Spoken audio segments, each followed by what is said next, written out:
Good morning friends. तो friends, आज हम फाइनेंशियल मैनेजमेंट में जो सबसे बेसिक कॉन्सेप्ट है उसको पढ़ते हैं। फाइनेंशियल मैनेजमेंट, जहाँ फाइनेंस है वहाँ पर इंटरेस्ट की बात आती है। ठीक है, तो पहले आज हम कुछ कॉन्सेप्ट पढ़ते हैं और फिर उन कॉन्सेप्ट के बेसिस पर आगे डेवलप करेंगे। तो आज का जो पहला कॉन्सेप्ट है वो है सिंपल इंटरेस्ट। पता है सिंपल इंटरेस्ट कैसे निकलता है? यस, सभी को पता होगा। सिंपल इंटरेस्ट का फॉर्मूला सीधा होता है P into R into T. जैसे सपोज कर लीजिए 10,000 पे हमें अगर P रिप्रेजेंट करता है प्रिंसिपल को, R रिप्रेजेंट करता है रेट ऑफ इंटरेस्ट को और T रिप्रेजेंट करता है टाइम पीरियड को। ठीक है, तो ये सिंपल इंटरेस्ट का फॉर्मूला है। अब फ्रेंड्स, दूसरा फॉर्मूला क्या है हमारा? दूसरा फॉर्मूला है हमारा कंपाउंड इंटरेस्ट का। तो कंपाउंड इंटरेस्ट और सिंपल इंटरेस्ट में फ़र्क क्या है? इसमें इंटरेस्ट पर भी इंटरेस्ट लग जाता है। तो इसका मतलब है कि अगर आपने ब्याज नहीं दिया, ब्याज है, उस ब्याज पे भी ब्याज मिलता जाएगा। तो कंपाउंड इंटरेस्ट का फॉर्मूला होता है A is equal to P 1 plus R की power n। A is the maturity value. A represent करती है maturity value. So compound interest is equal to होता है A माइनस P। A आपकी maturity value है, P principal value है, R आपका, चलिए इसको n कर देते हैं, n का मतलब नंबर ऑफ पीरियड्स या T। So n is equal to number of periods या ईयर्स, जो भी कहना चाहें। ठीक है जी, T ही ठीक है, चलो T, इस कंसेप्ट को यहाँ से लेके चलते हैं। डन। अब यहाँ पर मैं फ्रेंड्स आपको बता दूं कि अगर आपका क्वार्टरली इंटरेस्ट चार्ज कर रहे हैं तो हम क्या करते हैं, n में हम 4 से मल्टीप्लाई कर देते हैं और t में हम 4 से डिवाइड कर देते हैं। अगर यही चीज़ हाफ ईयरली है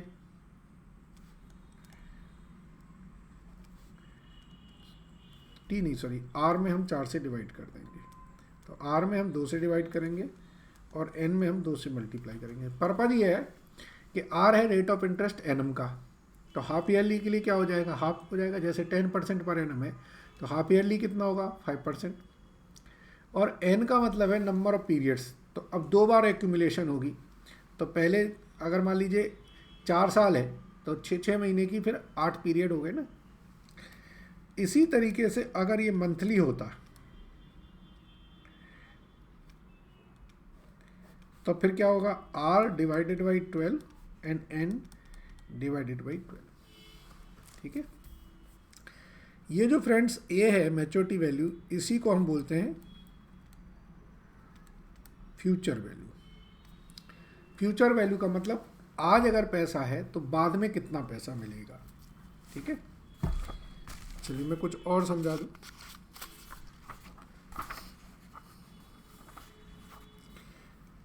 ये पीरियड, जैसे एक क्वेश्चन लेते हैं उससे आपको थोड़ा सा एक्सप्लेन कर देंगे। पढ़िए क्या है, determine the compound interest for an investment of ₹7500 at 6% compounded half yearly, given that अब 1 plus I is this and n is this, ये वैल्यू दे रखी है उन्होंने। ठीक है, तो अब इस क्वेश्चन को हम करते हैं। हमें दे रखा है कि पी की वैल्यू कितनी है 7500, आर हमारा 6% पर एनम है, ठीक है। और यहाँ पर देखिए गौर से लिखा है n is equal to 12, that is 6 years के लिए है। क्यों है 6 ईयर के लिए? क्योंकि इन्होंने कंपाउंडिंग जो हो रही है वो हो रही है हाफ ईयरली।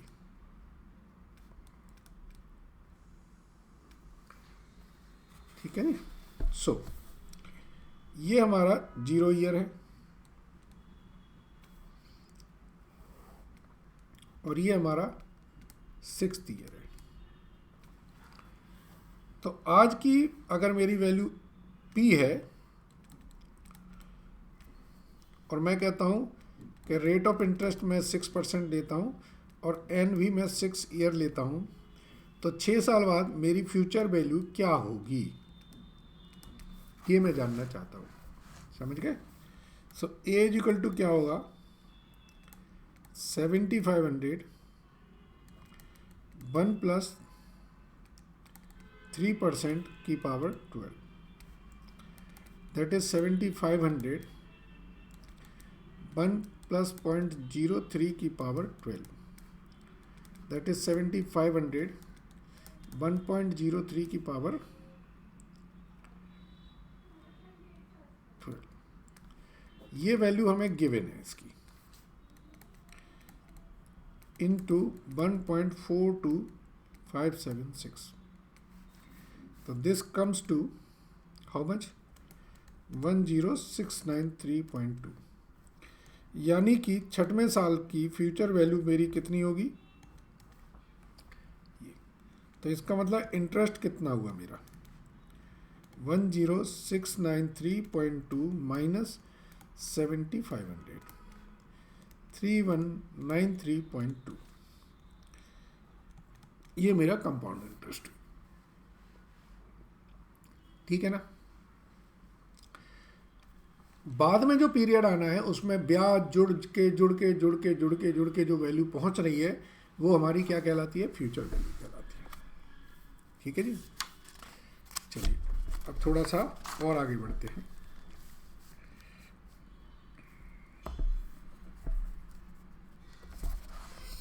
पहले हम कंसेप्ट कर लेते हैं, उसके बाद हम फिर क्वेश्चंस करेंगे।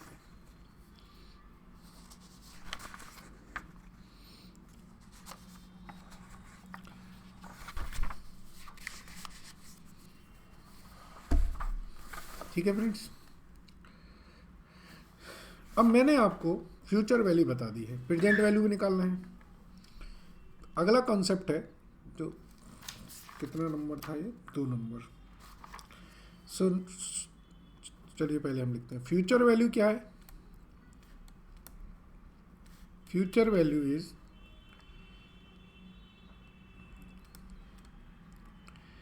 Maturity value of principal after accumulation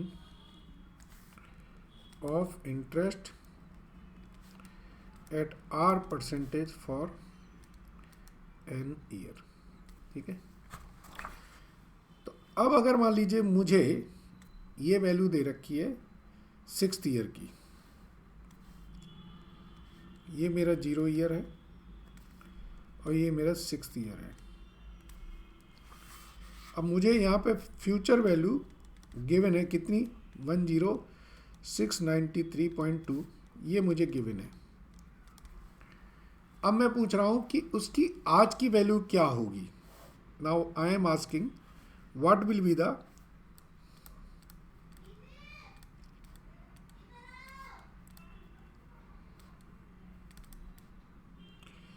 zero year पे वैल्यू क्या होगी। जो 0 ईयर पे वैल्यू होती है उसी को हम बोलते हैं प्रेजेंट वैल्यू। क्या बोलते हैं, प्रेजेंट वैल्यू। ठीक है। तो प्रेजेंट वैल्यू कैसे निकाली जाती है उसको सीख लेते हैं, फिर हम इसके बाद आगे बढ़ेंगे। ठीक है। सो फ्यूचर वैल्यू का फॉर्मूला क्या होता है? P 1 प्लस R की पावर n, यही होगा। और इससे हम प्रेजेंट वैल्यू निकाल सकते हैं। प्रेजेंट वैल्यू क्या होगी? फ्यूचर वैल्यू 1 प्लस, सही है। तो ये हमारे दो बेसिक फॉर्मूले हो गए। And I am telling you, आपको आगे जाके इनकी बहुत ज़रूरत पड़ने वाली है। अगर ये कंसेप्ट अभी क्लियर नहीं हुए आपके, तो बाद में बहुत दिक्कत करेंगे। चलिए, तो मैं आपको फ्यूचर वैल्यू निकालता हूँ इसी क्वेश्चन की जो हमने की थी। हमारी फ्यूचर वैल्यू कितनी है? 10693। Are equal to 6% per annum है और 3% पर half year. And N is equal to कितने हैं? 12 गिवन है। सो प्रेजेंट वैल्यू क्या होगी? 10693.2 अपॉन 1 प्लस 3% की power 12, that is 10693.2 upon 1 plus 0.03 की पावर 12। 10693.2 अपॉन 1.03 की पावर 12। 10693.2 अपॉन इसकी वैल्यू कितनी थी? सो प्रेजेंट वैल्यू क्या आ गई? 7500। आपको याद है पी की वैल्यू कितनी थी? 7500। सो फ्यूचर वैल्यू आने वाले पीरियड में ब्याज जुड़ के जो वैल्यू है वो फ्यूचर वैल्यू है, और प्रेजेंट वैल्यू उसी की बिना ब्याज के जीरो पीरियड पे जो वैल्यू है दैट इज प्रेजेंट वैल्यू। ठीक है। मैं अगर आपसे कहूँ कि आपको मैं 10,000 रुपये आपको मैं देना चाहता हूँ, आज दूँ कि 1 साल बाद दूँ, तो आप क्या कहोगे? मुझे तो सर अभी दे दो। 1 साल बाद क्यों नहीं? 10,000 तो ही है। तब आपका दिमाग चलेगा कि अगर मुझे आज मिल गए तो मैं इन्हें कहीं इन्वेस्ट करूँगा, कहीं इन्वेस्ट करूँगा तो उससे मुझे कुछ इनकम हो जाएगी। इसका मतलब प्रेजेंट वैल्यू की जो वर्थ है वो फ्यूचर वैल्यू से ज़्यादा है। चलिए, अब हम और प्रेजेंट वैल्यू के क्वेश्चंस करते हैं। तो एक काम करते हैं, अब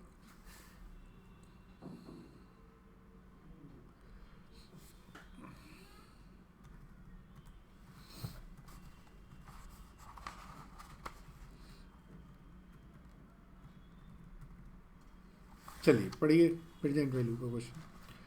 What is the present value of ₹1 to be received after 2 years compounded annually at the rate of 10%? अब देखें यहाँ पर इस क्वेश्चन को समझे।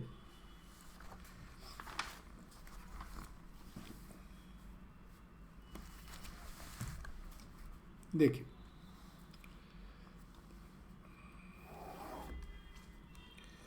अब ये एग्जांपल ले रहे हैं।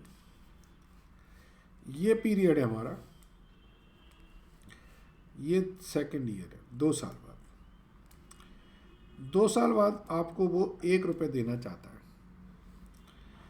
आर का जो परसेंटेज है वो 10% है, और एन आपका कितना है? 2 ईयर्स। और अब हमें चाहिए इसकी आज की वैल्यू चाहिए। ठीक है। सो हम क्या फॉर्मूला लगाएंगे? Present value is equal to future value 1 plus 10% की पावर 2, दैट इज 1 अपॉन 1.10 की पावर 2। ठीक है। सो अब 1 अपॉन 1.10 की पावर 2 क्या है? इसका सिंपल तरीका है, पहले कैलकुलेट करो 1 अपॉन 1.10, ये वैल्यू आ जाएगी 0.909।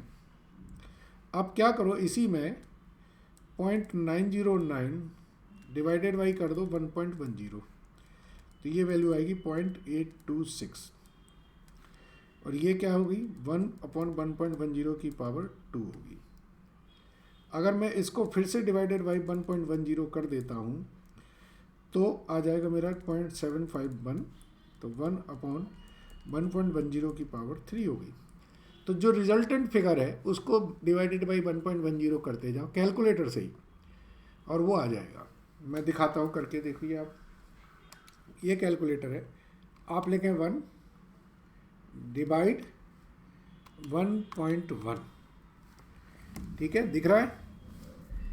चलिए अब ये मैं कैलकुलेटर पे इक्वल का बटन दबाता हूँ, कितना आ रहा है 0.909। अब कुछ नहीं करिए, आप इक्वल दबाते जाइए। सेकंड 2 साल का 0.826, 3 साल का 0.751, 4 साल का 0.683, 5 साल का 0.620, 6 साल का 0.564, 7, 8, 9, 10। क्लियर है ना।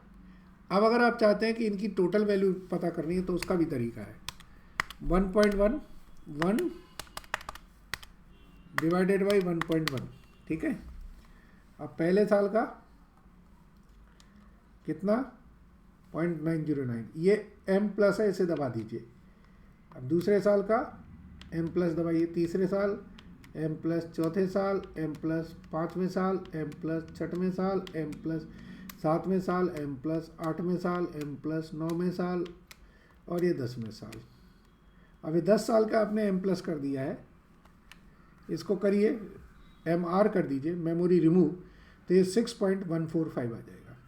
मैं अभी आपको टेबल से भी इसको समझाऊंगा, ठीक है। चलिए ये फ्यूचर वैल्यू आ गई, ठीक है। चलिए तो प्रेजेंट वैल्यू और फ्यूचर वैल्यू हमने समझा। अब मैं आपको एक पहले टेबल से इनके चार्ट समझाता हूँ, फिर मैं एनुटी समझाऊंगा, क्योंकि आपको एग्ज़ाम में ये टेबल बहुत काम आने वाली हैं।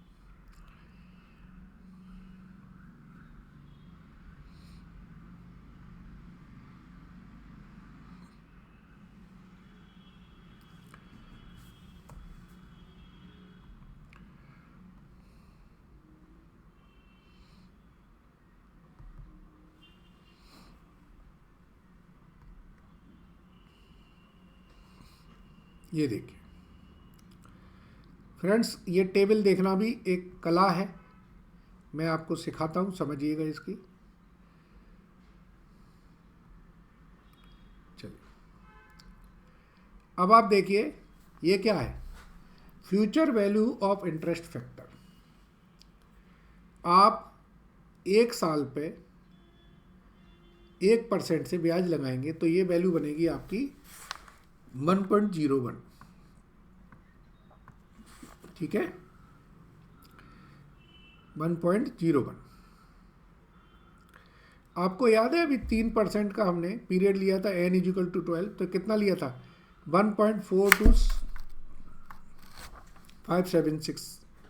ये देखिए यहाँ पर ये 1.426 लिखा हुआ है, दिख रहा है स्क्रीन पर। तो ये टेबल आपको आपकी बुक में पीछे दी जाएगी। ये समराइज्ड कैलकुलेशंस हैं, आपको कोई कैलकुलेटर चलाने की ज़रूरत नहीं है, आपको सब कुछ यहीं मिलेगा। क्लियर है। सो फ्यूचर वैल्यू, अब अगर मैं यही चार्ट से समझूं, हम लोग एक कुछ मॉक टेस्ट कर लेते हैं, मॉक वर्किंग कर लेते हैं ढूंढ के, जिससे हमें पता रहे, ठीक है। कुछ फ्यूचर वैल्यूज़ निकालते हैं और फिर इन्हीं की हम प्रेजेंट वैल्यू निकालेंगे। तो अब निकालना है हमें फ्यूचर वैल्यूज़।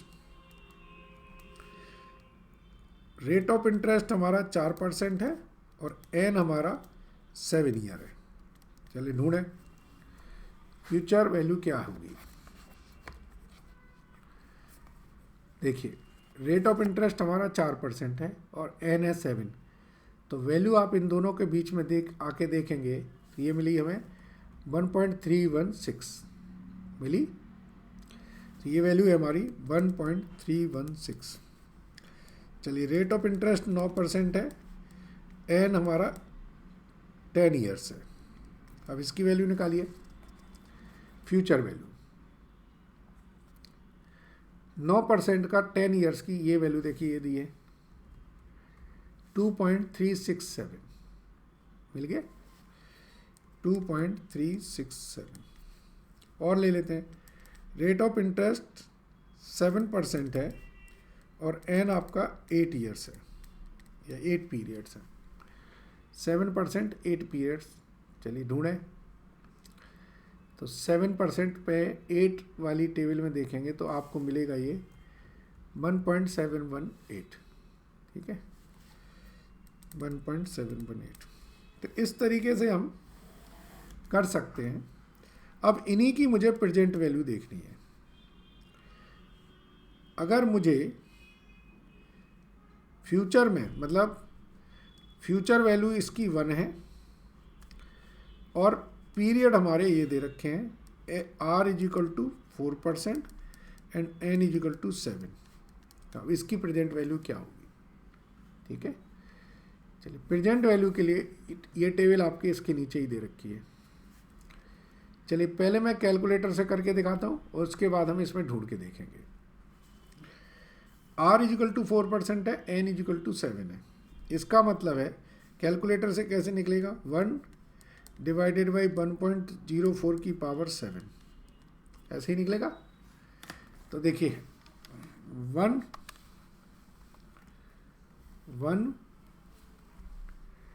डिवाइडेड बाई 1.04 की पावर, तो पहला करेंगे हम 1 ईयर, 2, 3, 4, 5, 6, 7।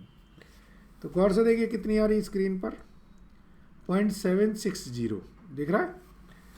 अब आप टेबल पे देख लीजिए, तो ये मेरी कैलकुलेटर से वैल्यू आ रही है, प्रेजेंट वैल्यू आ रही है 0.760 और जिसकी फ्यूचर वैल्यू क्या है, 1 है।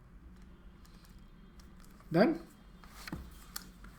अब टेबल में देखिए 0.760 मिली, तो हमें देखना है प्रेजेंट वैल्यू 4% पे 7 ईयर्स का। देखिए भी सही है। दूसरा क्या था हमारा, दूसरा था हमारा 9% और 10 ईयर। दूसरा था हमारा 9% 10 ईयर। तो इसका फॉर्मूला क्या बनेगा, present value is equal to 1/1.09 की पावर 10। और इसको टेबल से देखें, अब 9% 10 ईयर दिख रहा है, 0.422, ठीक है। ये फ्रेंड्स मैंने आपको टेबल यूटिलाइज करना सिखाई है। अब हम आपको एक कंसेप्ट पढ़ाते हैं। ये कंसेप्ट हमारा है 4। इस कंसेप्ट का नाम है एन्युटी। फ्रेंड्स समझिए एन्युटी क्या है। एक है कि मैं हर साल एक पैसा जमा कराता जा रहा हूं।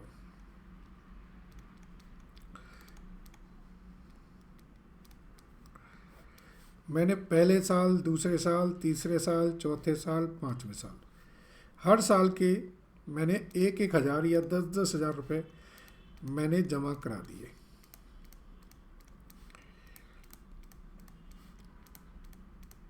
सही है। अब मुझे चाहिए कि 5th ईयर के एंड में मुझे कितना पैसा मिलेगा, मेरी क्या मैच्योरिटी होगी। समझ गए। तो अब हम देखेंगे, अगर हमने बिगिनिंग में जमा कराए हैं, मतलब 1 जनवरी को ही जमा करा दिए, तो कितने साल का ब्याज मिलेगा इस पे, 5 साल का, इस पे 4 साल का, इस पे 3 साल का, इस पे 2 साल का और इस पे 1 साल का। मतलब ये 10,000 हमारे 5 साल इन्वेस्टर है, ये 10,000 हमारे 4 साल इन्वेस्टर है, ये 10,000 हमारे 3 साल इन्वेस्टर है, ये 10,000 2 साल और ये 10,000 1 साल। अगर मैं कहता हूं कि मेरा रेट ऑफ इंटरेस्ट 10% है, तो ये 10,000 की 5 साल बाद की वैल्यू क्या होगी। तो मैं 1 रुपये की वैल्यू निकालता हूं, फिर 10,000 की निकल आएगी। तो अब मैं फ्यूचर वैल्यू टेबल से मैं निकाल रहा हूं 10% 5 साल। तो 10% 5 साल की ये देखो वैल्यू कितनी दिख रही है, 1.611। इसका मतलब है ये आ रही मेरी 1.611। ऐसे ही 4 साल की वैल्यू आएगी 1.464। फिर 1.331,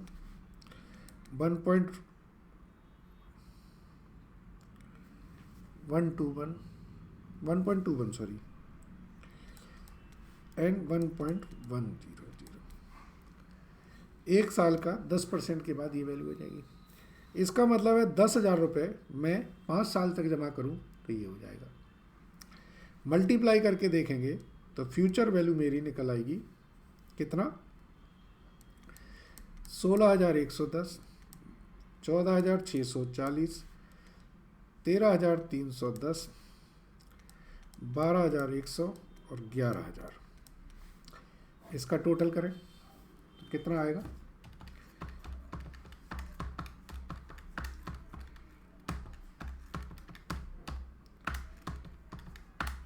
ये आ रहा हमारा 6। तो इतनी कॉम्प्लिकेटेड कैलकुलेशंस करने से अच्छा है एक सिंपल देखें, क्योंकि यहाँ पर, और इसका दूसरा तरीका क्या था, क्योंकि 10,000 सब में कॉमन है तो हम ऐसे भी कर सकते थे, 10,000 into 1.611 plus 1.464 plus 1.331 plus 1.210 plus 1.10। नहीं कर सकते तो आप कहोगे सर कर सकते हैं, क्योंकि 10,000 सब में मल्टीप्लाई करना है। तो फ्रेंड्स, यही फैक्टर जो होता है इसी को हम कहते हैं क्यूमुलेटिव एन्युटी फैक्टर।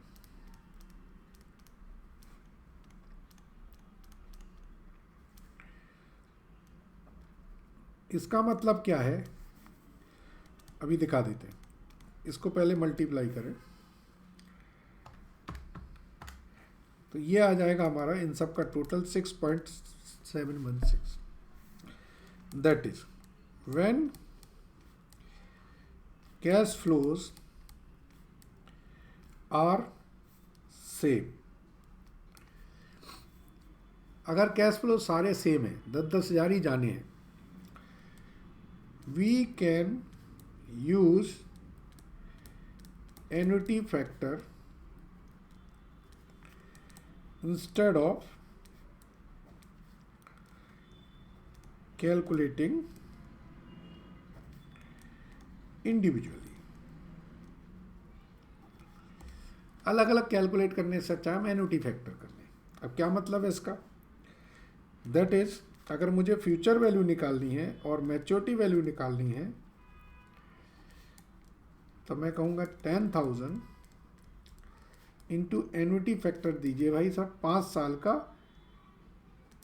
और 10% पे। ये आपको टेबल से मिल जाएगा। एन्युटी फैक्टर देखिए अब फ्यूचर वैल्यू वाला,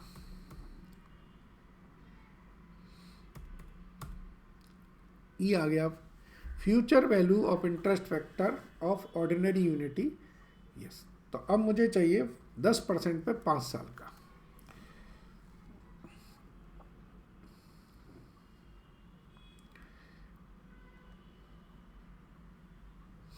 अच्छा, यहाँ पर यह है कि मैंने ये माना है कि मैंने बिगिनिंग में कर दिया है। अगर मैं ये मानूं कि मैं एंड में कर रहा हूँ तो फिर मैं कैलकुलेशन थोड़ी सी चेंज करनी पड़ेगी। चलिए मैं बताता हूँ क्या चेंज होगा। मैंने बिगिनिंग में माना इसलिए।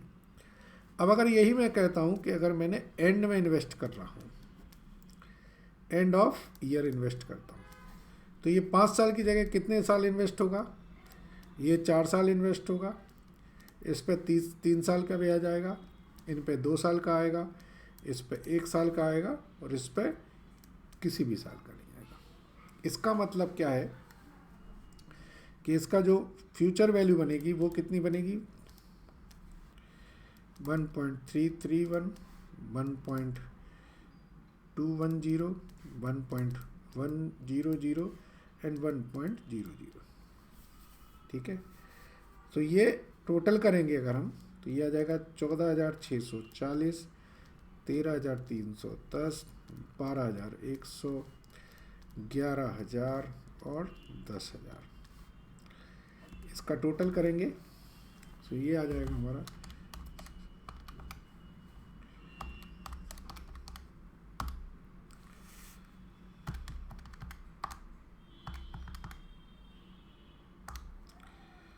So this will come 61050. Done. तो 61050 और इस केस में क्या आएगा 10,000 इंटू 6.105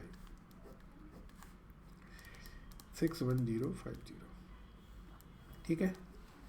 तो जो एन्युटी टेबल है जो ये बनाई जाती है वो ये मान के बनाई जाती है कि हम ईयर एंड में इन्वेस्टमेंट कर रहे हैं। ठीक है, ये लिखा है। तो 5 साल का देखिए कितना आ रहा है ये 6.105। ये टेबल दैट इज 6.105। तो अब आपको ये 6.105 करने के लिए ये अलग अलग कैलकुलेशंस नहीं करनी पड़ी। तो एन्युटी का जो सबसे बेसिक क्राइटेरिया है वो क्या क्राइटेरिया है कि कैश फ्लो आपका सेम होना चाहिए। अगर कैश फ्लो एक सा है तो आप एन्युटी लगा सकते हैं। ठीक है, चलिए अब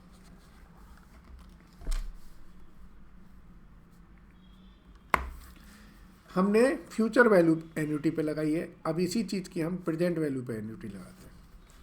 सो we have calculated annuity for future value. ये मेरा अब मैं निकाल रहा हूँ एन्युटी फॉर प्रेजेंट वैल्यू। ठीक है, अगर मैं कहता हूं कि मुझे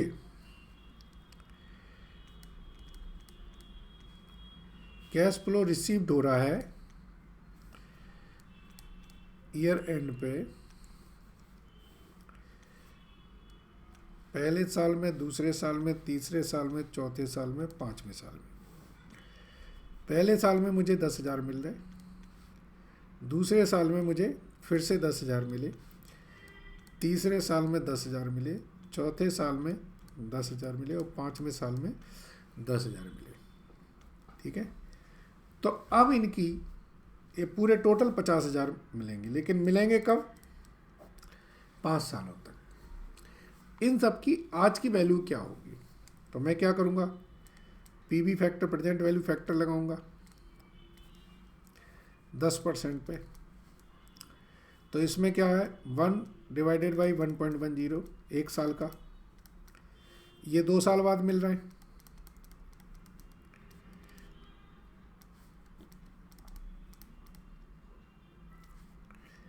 तो 2 साल बाद की वैल्यू ये आती है। फिर ये 3 साल बाद मिल रहे हैं, तो 3 साल बाद मिल रहे हैं, यानी कि आज की वैल्यू क्या है, तो ये आएगी हमारी 0.751। ये 4 साल बाद मिल रहे हैं 0.683 और ये 5 साल बाद मिल रहे हैं 0.621। अब हम 10,000 को इस पीवी फैक्टर से मल्टीप्लाई करके क्या निकालेंगे, प्रेजेंट वैल्यू निकालेंगे। तो ये कितनी आएगी 9090 8260 7510 6830 6210। टोटल करें इसका 9090 प्लस 8260 प्लस 7510 प्लस 6830 प्लस 6210। तो ये है हमारा 37900। ठीक है, और इसका सिंपल तरीका क्या है, सिंपल वे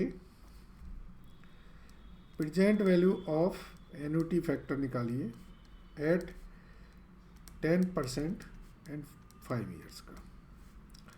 ये आता है हमारा प्रेजेंट वैल्यू एन्युटी फैक्टर। देखिए कितना है, ये हमारा प्रेजेंट वैल्यू एन्युटी फैक्टर है PVIFA। 10% में 5 साल का देखिए कितना दिया है 3.791 दिया है। तो ये हमारा आया 3.791। सो प्रेजेंट वैल्यू कितनी आएगी 10,000 इंटू 3.791 37,910। तो एन्युटी फैक्टर लगाने का एक ही रूल है दोनों में that cash flow should be same. अब यहाँ एक चीज़ और बता सकते हैं। सपोज करो मैं कहता हूँ कि पहले साल में मुझे 40,000 मिल रहे हैं और दूसरे तीसरे साल में मुझे या 5वें साल में मुझे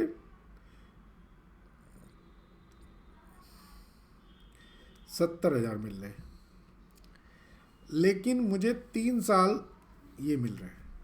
तो बजाय मैं 3 साल की अलग अलग कैलकुलेशन करने का, मैं इन तीनों को जोड़ के एक साथ भी कर सकता हूँ। तो ये डिपेंड करेगा क्वेश्चन के ऊपर कि क्वेश्चन में कैसी इन्फॉर्मेशन दी हुई है। ठीक है, चलिए फ्रेंड्स, सो हमने प्रेजेंट वैल्यू समझा, फ्यूचर वैल्यू समझा, प्रेजेंट वैल्यू ऑफ एन्युटी समझी, फ्यूचर वैल्यू ऑफ एन्युटी समझी। अब छोटे छोटे से कॉन्सेप्ट और हैं, उनको भी समझा देता हूँ मैं। ठीक है, चलिए, सबसे ज़्यादा इम्पोर्टेंट हमारी यही कॉन्सेप्ट्स हैं। चलिए, अब हमारा नेक्स्ट कॉन्सेप्ट है, वो कॉन्सेप्ट है इफेक्टिव रेट ऑफ इंटरेस्ट। इसे बोलते हैं हम EIR। अगर मुझे इफेक्टिव रेट ऑफ इंटरेस्ट निकालना है तो इसका सिंपल सा तरीका है E is equal to 1 plus I की पावर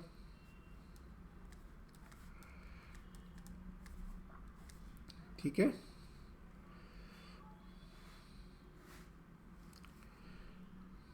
वेयर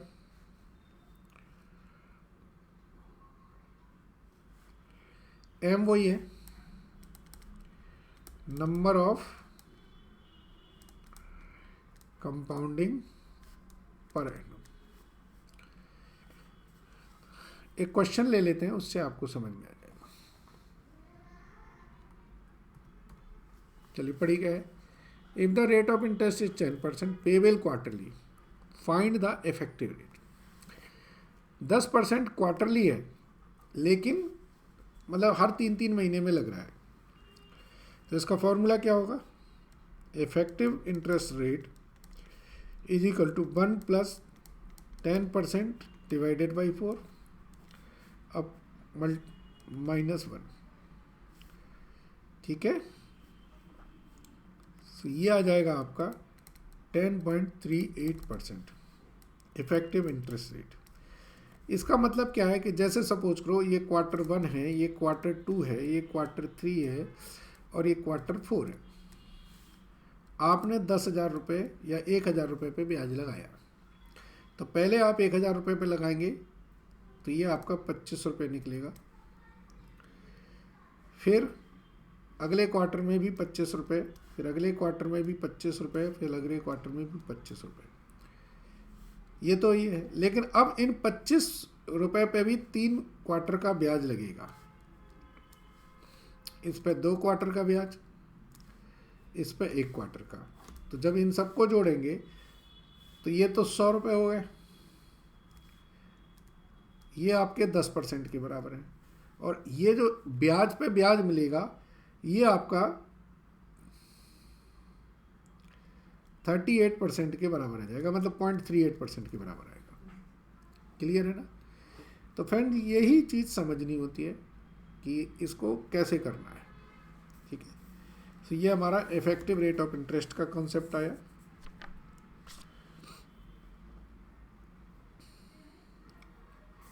अब अगर इसमें मल्टी पीरियड कंपाउंडिंग है, नॉर्मली ये कॉन्सेप्ट पूछा नहीं जाता बट मैं सिखा रहा हूँ। मल्टी पीरियड कंपाउंडिंग है तो फिर इफेक्टिव रेट ऑफ इंटरेस्ट क्या हो जाएगा? EIR is equal to 1 plus I की पावर M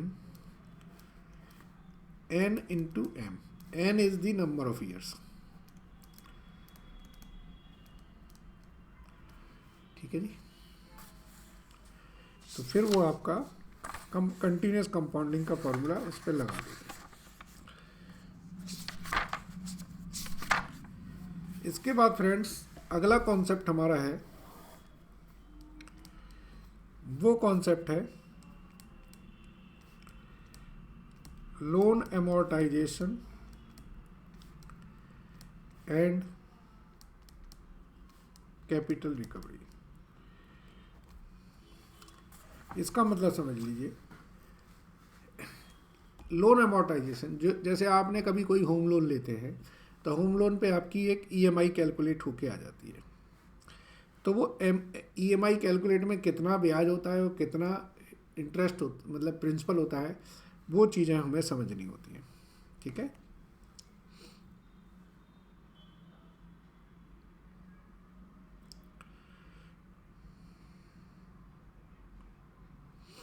ठीक है। तो इसका फॉर्मूला होता है R is equal to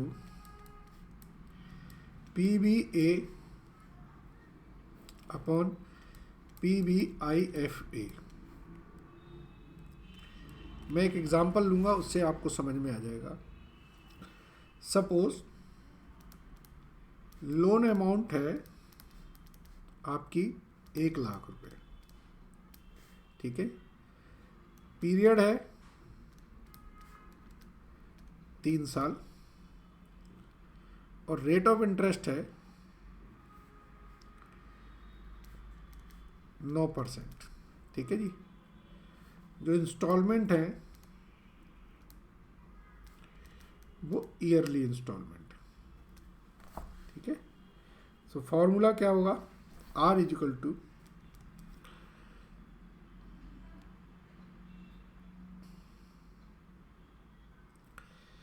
₹1,00,000 upon PVIFA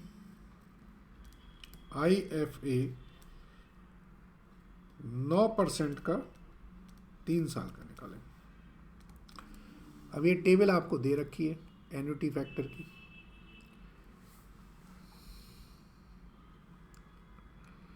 नौ % का 3 साल का,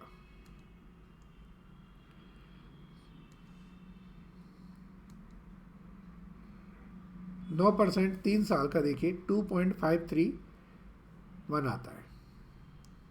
सो दिस कम्स टू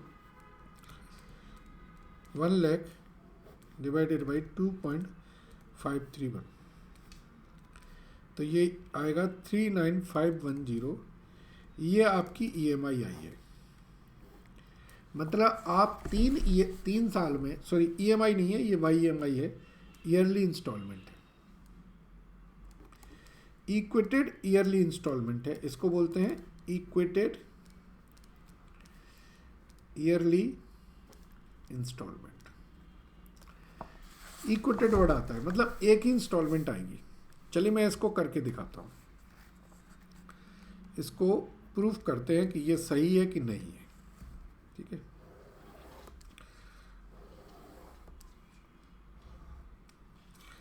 यहाँ पे लिखते हैं पीरियड, यहाँ लिखते हैं हम लोग opening outstanding EYI, interest, principal, closing outstanding, ठीक है। पहले साल में हमारा आउटस्टैंडिंग थी 1,00,000 रुपया। हमने तीनों साल में पेमेंट जो करा है वो इस अमाउंट का करा है, ठीक है। इंटरेस्ट कितना आएगा 9,000, इसका मतलब हमने प्रिंसिपल कितना दिया ये, तो हमारी जो क्लोजिंग आउटस्टैंडिंग है वो। दूसरे साल में ये हमारी ओपनिंग आउटस्टैंडिंग बनेगी, इस पर ब्याज आएगा हमारा 6254। इसका मतलब प्रिंसिपल हमने कितना दिया 33,256 और हमारा बचेगा 36,234।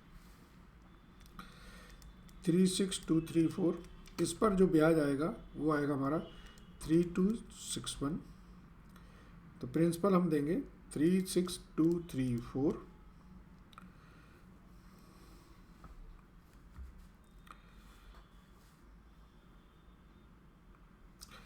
तो यहाँ डिफरेंस आ जाएगा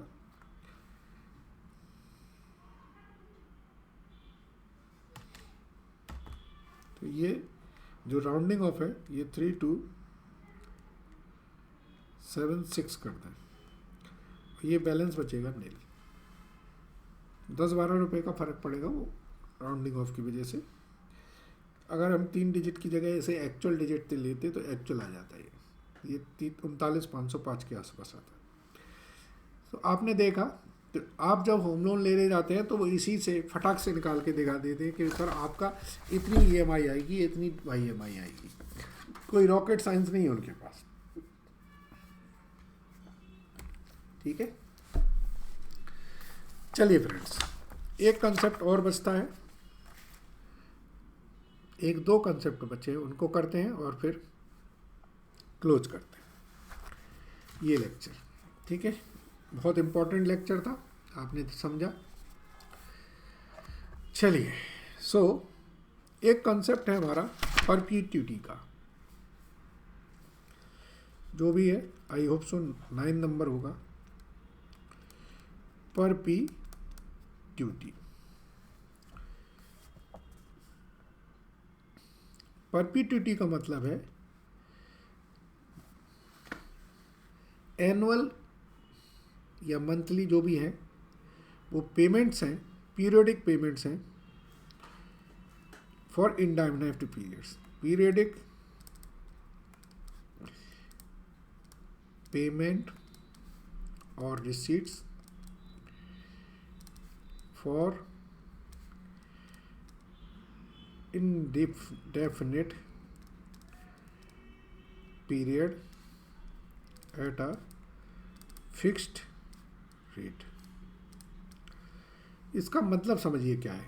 इसका सबसे बेस्ट एग्जांपल है पेंशन। आपको देखा होगा कि गवर्नमेंट लोगों को पेंशन मिलती रहती है, ज़िंदगी भर मिलती रहती है। तो वो कैसे मिलती है? तो वो इसी कंसेप्ट से मिलती है। अगर मैं कहूँ कि आज की डेट में रेट ऑफ इंटरेस्ट 7% है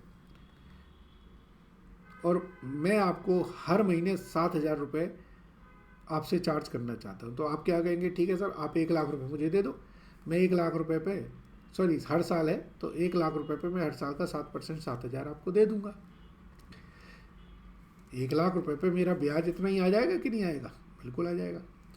तो परपीट्यूटी का मतलब जो है, जो आप थोड़ा थोड़ा पैसा जमा करते हो, वो पैसा ही जाके इतना बन जाता है कि आप हमेशा दे सकते हो, ठीक है। परपीट्यूटी का फॉर्मूला होता है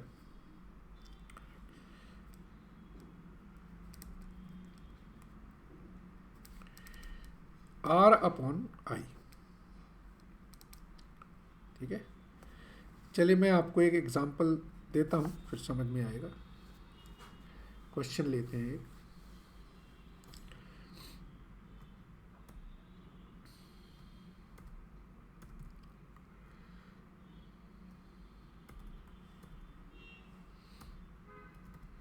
चलिए पढ़िए, ये क्वेश्चन है जो परपीट्यूटी का क्वेश्चन है। So Ramesh wants to retire and receive rupees 3,000 a month. He wants to pass this monthly payment to future generation after his death. He can earn interest of 8% compounded annually. How much will he need to set aside to achieve his perpetuity plan? वो 3,000 रुपये चाहता है। क्या चाहते हैं? वो चाहते हैं कि मुझे 3,000 रुपये मिलते रहे, ये फिक्स हो गया। और वो ये भी जानते हैं कि मुझे अभी कितना ब्याज मिलेगा। इंटरेस्ट रेट जो है वो है उनके पास, हाउ मच? 12%, 8%, सॉरी 8%, अच्छा 8% है, 8% पर एनम। और ये चाहते हैं वो 3,000 रुपये कितना, ये चाहते हैं कि उन्हें मंथली मिलता रहे, ठीक है। तो इसके लिए कितना अमाउंट इन्वेस्ट करें इनटू इंटरेस्ट, सही है ना। तो ये 8% पर एनम है, यानी कि 8/12, दैट इज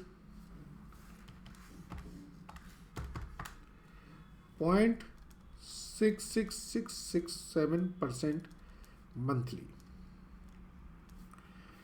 दैट इज 3000 मुझे चाहिए, तो अमाउंट जो मैं इन्वेस्ट करूं into 0.6667%, that is amount invested क्या होगी,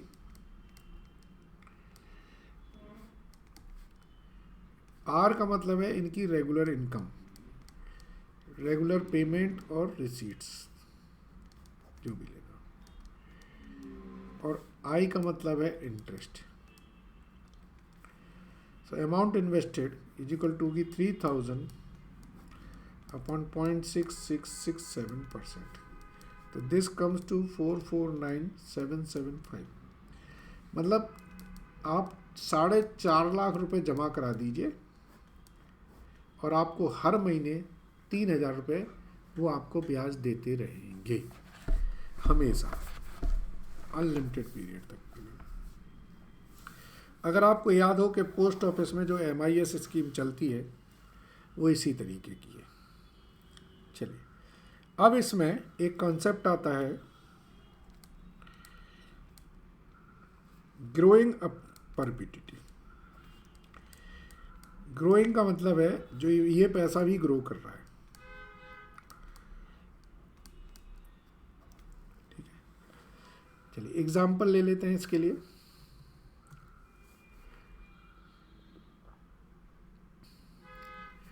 Assuming that the discount rate is 7%, how much would you pay to receive ₹50 growing at a rate of 5% annually forever? ठीक है। सो इसका फॉर्मूला होता है R upon I minus G। G is your growth rate, ठीक है।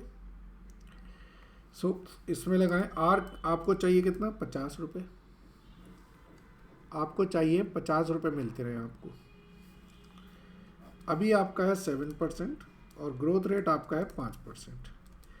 इसका मतलब है अगर आप 2500 रुपये लगा दें तो 2500 रुपये का 2% से आपको 50 रुपये वो लाइफ टाइम देते रहेंगे। Am I correct friends? बहुत छोटे छोटे से कॉन्सेप्ट हैं, बट जब ये क्लास हम अटेंड करते हैं तब हमें पता चलता कि ओ ये चीज़ ऐसे होती थी, ठीक है ना। अब जैसे अब जो कॉन्सेप्ट है वो कॉन्सेप्ट आप लोगों ने बचपन से करते आ रहे हैं, याद है कौन सा? चलिए बता ही देता हूँ मैं।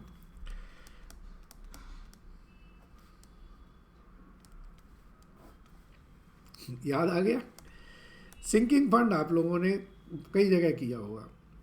अब ये सिंकिंग फंड की कैसे अमाउंट निकालते थे वो हमें समझना है, ठीक है, कि भाई कितना पैसा हम आज इन्वेस्ट करें, कितना पैसा हम आज इन्वेस्ट करें कि इतना हो जाए, ठीक है। सो चलिए, sinking fund is equal to, देखिए इसको सीधा लिख सकते हैं, फ्यूचर वैल्यू हमें पता है इतना चाहिए, is equal to amount to be invested today into future value interest factor annuity N I% और N ईयर्स। ये सीधा सीधा है। अब आप निकालना क्या चाहते हैं? ये निकालना चाहते हैं कि ये वो डाटा आप दे दीजिए। सो ये होती थी हमारी सिंकिंग फंड की इंस्टॉलमेंट। तो अगर मैं सिंकिंग फंड की इंस्टॉलमेंट निकालना चाहता हूं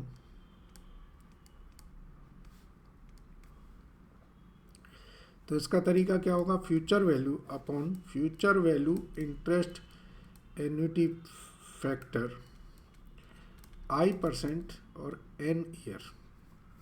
सही है? चलिए क्वेश्चन कर लेते हैं, उससे आपको क्लियर हो जाएगा। How much amount is required to be invested every year so as to accumulate 3 lakh at the end of 10 year if the interest is compounding annually at 10 years. अब देखिए फ्रेंड्स, 3 लाख रुपए मुझे चाहिए है और फ्यूचर वैल्यू 10% और 10 ईयर का, यही है। अब चूंकि अब मैंने आपको टेबल बता दी है, एन्युटी टेबल, तो ये देखिए 10% और 10 ईयर की आ रही है 15.937, दिख रहा है। सो ये आ जाएगा 3 lakh divided by 15.937. So that comes to how much? That comes to 18823.62। ये हमारी सिंकिंग फंड की इंस्टॉलमेंट आ गई।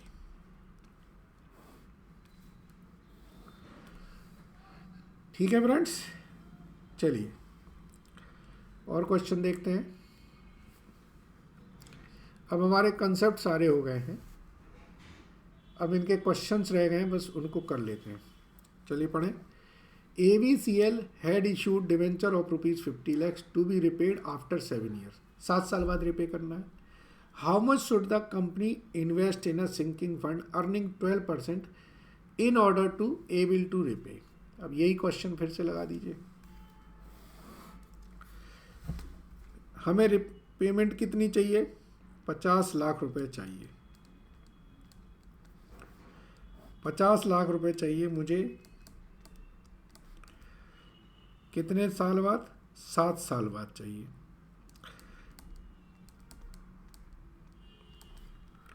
तो मुझे चाहिए अमाउंट आज कितनी इन्वेस्ट करें। 50 लाख, ये टेबल से आप वैल्यू निकाल लीजिए, देखें कितना है। 7% से नहीं, 12% से चाहिए, तो 12% नीचे टेबल में होगी। 12% से 7 ईयर का आता है 10.089, दिख रहा है। 10.089, 50 लाख divided by 10.089, तो दिस कम्स टू 4,95,590। इतना पैसा आप इन्वेस्ट करना शुरू कर दीजिए, आपका काम हो जाएगा। ठीक है, चलिए फ्रेंड्स, तो अब हम लोग कुछ क्वेश्चंस और करते हैं future value and present value के, इससे आपको थोड़ा सा कॉन्फिडेंस आएगा। ठीक है,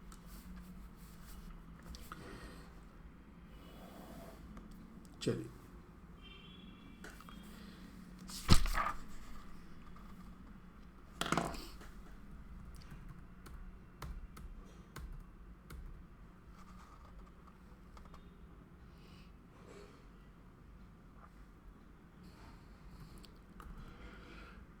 पढ़िए क्या लिखा है। Determine the present value of 700 each paid eight the end of each of the next 6 years, assuming an 8% rate of interest। 700 रुपये ईच पे किया जा रहा है eight the end of each of the next 6 years, हर 6 साल, मतलब 6 साल के लिए पेमेंट हो रही है 700 रुपये की, और 8% से है। तो अब हमें इसकी एन्युटी टेबल निकाल लें हम। कितने परसेंट से? 8% पे, और 6 साल का देखो कितना आ रहा है, 4.623। ठीक है, देखिए अमाउंट जो है वो 700 पर एनम है, रेट ऑफ इंटरेस्ट है 8, और एन आपके हैं 6 ईयर। ठीक है, so present value interest factor annuity जो आती है एट 6 ईयर 8%, 4.623।